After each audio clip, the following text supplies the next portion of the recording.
Hey guys, I am down on the allotment today and it is time for me to direct sow my sweet pea.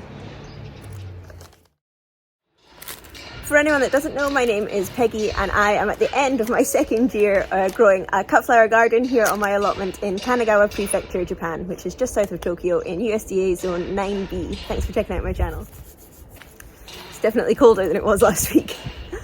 Okay, so I grew sweet pea in my garden last year and it didn't go quite as well as I wanted to, and I have made a whole video about it, about the whole process of me starting my sweet pea, planting them out, and then what happened, and I will put a link to that below this video.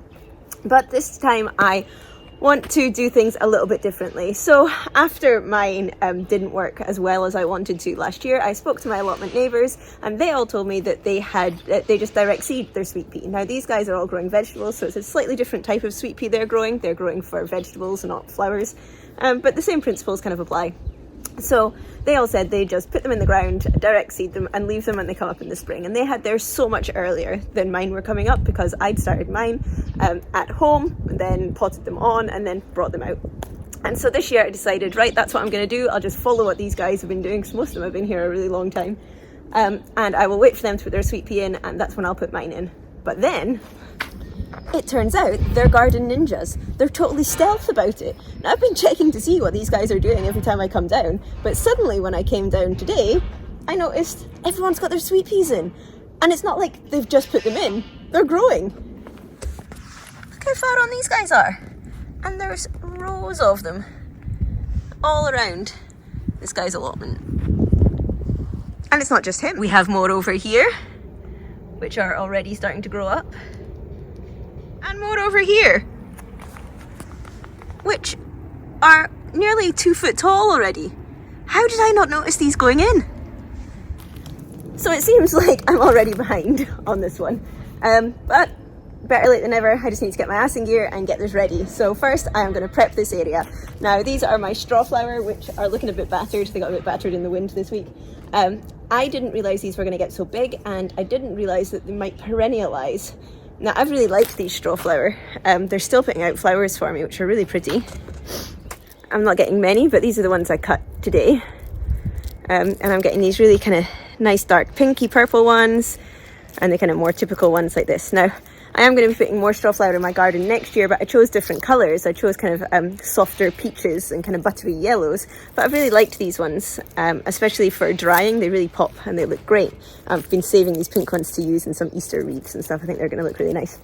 So, although I'm going to have more straw flower in the garden, I don't actually want to pull these up. I'm going to see if they will perennialise. I'm in zone 9B. We're not going to get such a harsh winter, and I mean, they're looking really good. So this is kind of eating into where my sweet pea are going, because I'm just going to leave them there and see if I can get more in the spring. So that leaves me this spot between my freesia and the straw flower where I'm going to have my sweet pea. It's about 1.5 meters. I'm going to go with 1.5 meters. So it's not quite as big as I was planning on having. I did want a full half row because these come up early and they're a really nice scented spring flower, and I really like the scent of them. But it turns out that I don't actually have that many seeds anyway. So I bought these ones initially just from the local store, the local shop, and they're just kind of generic mix. I don't know, it doesn't even specify, it just says sweet pea. And it's kind of a mix of colours there. Then I did manage to find online, they don't have pictures on the packet, but I'll link pictures for you. These ones, which are Sweet Pea Blue Dream. Sweet Pea Blue Dream. And these ones, which are Sweet Pea Red and White. Sweet Pea Red and White are these ones.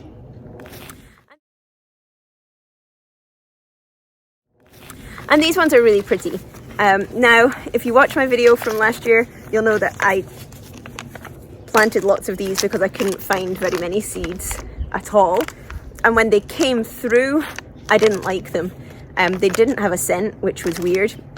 They came through mostly like a baby pink colour, which wasn't really usable with anything else that I had in the garden. And I found that I was cutting them and taking them home with me and then just not using them because I didn't like them, they didn't inspire me, and they didn't match anything else that I had at the time. So I've learned my lesson, and this year, although I bought these, and you can see I've opened the packet, is because I planted these in my home garden, and these are going to be my kids' spring flowers that they can dig up and pull and make into perfumes or whatever they want to do without me getting mad. So I have taken these ones out and put them at home, and I am only going to be planting these ones, the Blue Dream and the red and whites, and I only got about 15 seeds in each packet, so I've only started 10 seeds, and by started I'll show you in a second, just in case it doesn't work again and I have to do them as a spring planting. I've still got 5 of each seed, which doesn't seem like a lot, but you know, it's better than none. So it means that I only actually have 1 row and 1 row, so I think that much space will be enough. But first I need to prep the space. So I'm going to break up my soil a little. I do a no-dig garden, so I'm not going to turn the soil. I'm just going to break it up with my massive Japanesey hoe thing. I'm going to break the soil a little bit, and just to get some air and to break up any of the compaction that's happened in there, especially around the sides where I walk. We do have very skinny walkways here. I will start by doing that, and then I am going to build my trellis for my sweet pea to grow up.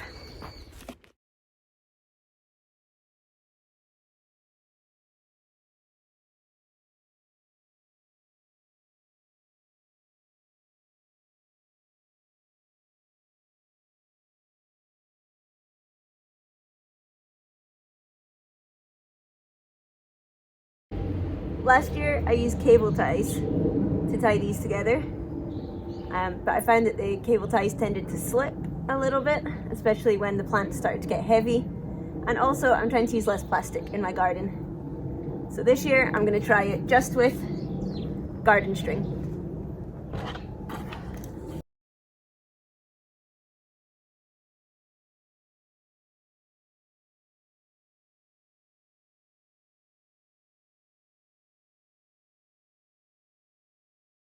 Okay, so although I said I am a no-dig garden, I am ironically digging.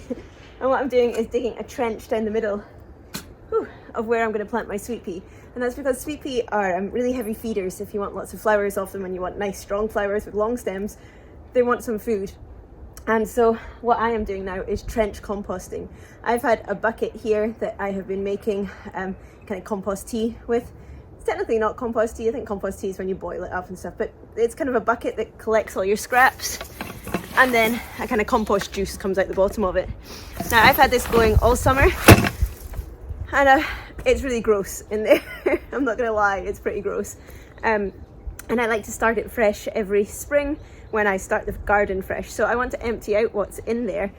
So what I'm doing is trench composting, which is exactly what it sounds like. You dig a trench, you put all of your garden waste in there, or your vegetable scraps or whatever, and then you just dig it in. And this is great for people like me who don't have room to be composting in a big kind of compost bin. I've got nowhere to put one, I've got nowhere at home to put one. And this is a really easy way to do it. They don't recommend you do it if your garden's really close, like backing up onto your house, because it can attract rodents and stuff, but the stuff in here is so well rotted.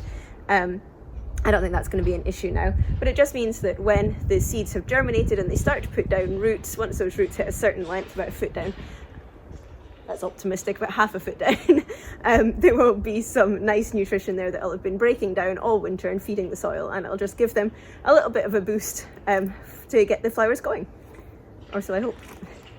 So I dig. I'm going to be planting seeds up both sides of this, so ideally I would have 2 trenches both filled, but it's a little bucket, there's not that much in there, so I'm just going to put one down the middle and hope that the roots kind of sneak in and they can both use the same trench.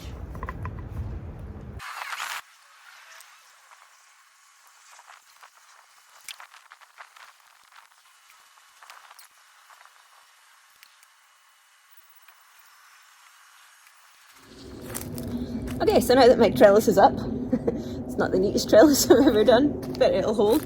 Now that this is up, I've dug my trench, I've put in my super stinky horrible compost stuff, and the soil is all nice and soft. It's time to put in my seeds. Now this year I have been soaking my seeds, just since I got down to the garden.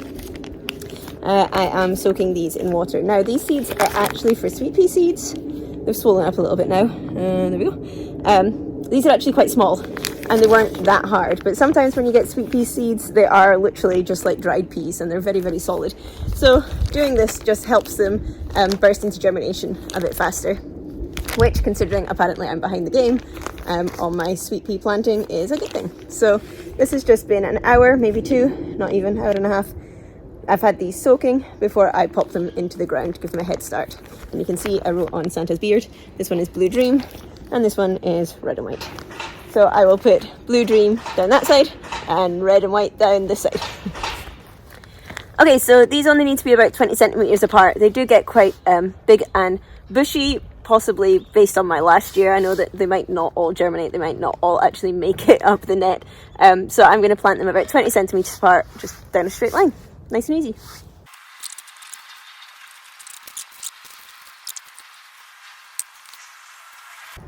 I do usually like to put more than one seed per hole.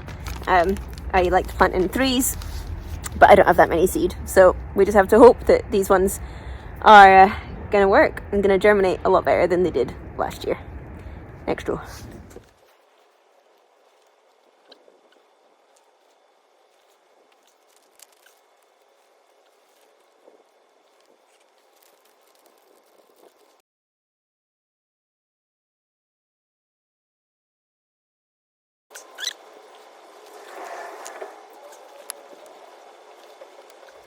Sweet pea done, and that means this is the first complete row I have. Yeah, I have strawflower, sweet pea, freesia, anemone, which you can see are just starting to come through. One there, some coming here. There's another one poking its head through, and daffodil at the end. My first row, all ready for spring. And now we just speak nicely to the garden fairies and hope they bring us some beautiful sweet pea in the spring. I have no idea when those other guys started their sweet pea.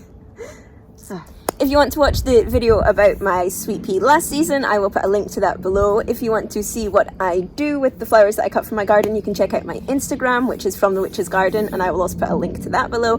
And if you want to follow along and see what these actually look like if they bloom, when they bloom, we'll be positive, when they bloom, then remember to hit the subscribe button below, and I will see you guys next week. Bye!